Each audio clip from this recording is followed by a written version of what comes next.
So this video is on John Brown and his raid on Harper's Ferry. John Brown was born in 1800 in Connecticut, and at an early age he had a run-in with an enslaved person who was being whipped or punished for some sort of action. History isn't too clear on that, but this set up his life for being an abolitionist and would eventually lead to his death in 1859. In 1856, he committed murders in Potawatomi Creek, is what it was going to be, would eventually be called, but that's in Lane, Kansas. He, along with about 5 to 10 of his men, murdered 5 pro-slavery people in Kansas. After the murders, he moved to the Northeast into the Boston area and continued with his abolition movement, along with going under a new name of Isaac Smith. In 1859, he moved to Chambersburg, Pennsylvania. Chambersburg is well known for the Underground Railroad, and he went to the house of Mary Rittner. And from June to October of 1859, he made his plans for the eventual attack on Harper's Ferry in Western Virginia at the time. And while he was in Chambersburg, he met with Frederick Douglass, among others, and Douglass didn't want him to do the raid on Harper's Ferry, but Brown was determined to do so.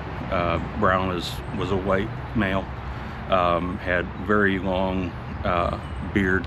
It started to turn into more gray than brown, and he looked similar to Moses. I believe it was a look that he was going for on that. But in October 16th and 17th, he moves to Harper's Ferry and lays out his final plans for the attack on the armory itself and the arsenal. On October 17th, he captures a few people, and he has a couple shootouts with the townspeople in the streets of Harper's Ferry. So as this stuff is going on, the Virginia militia is being notified, and they're put into action and surround Harper's Ferry. Along the same time, the news of the attack on Harper's Ferry goes to Washington, where Secretary of War Floyd activates an artillery unit from Fort Monroe, and then what would eventually be Lieutenant Colonel Robert E. Lee of the Union Army.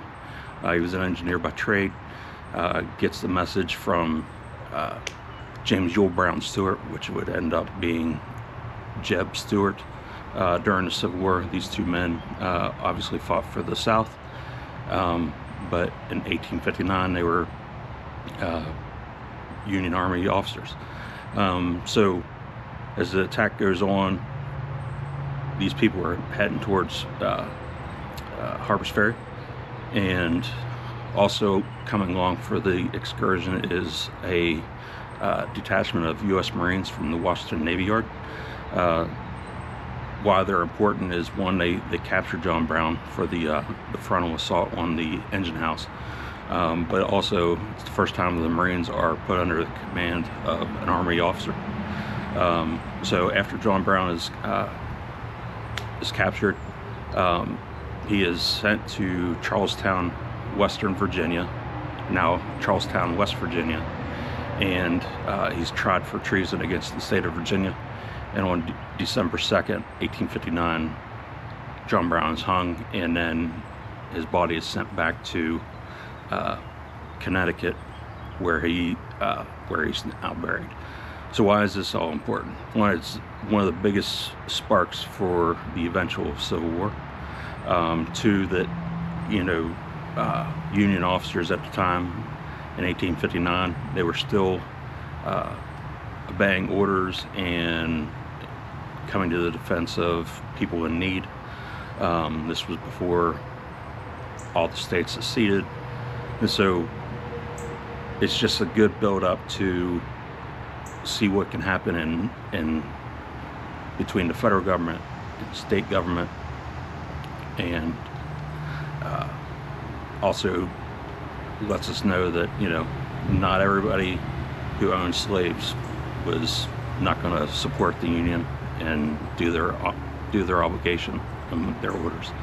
And so that's there's a couple of the feedbacks of why the attack on Harper's Ferry and John Brown are important.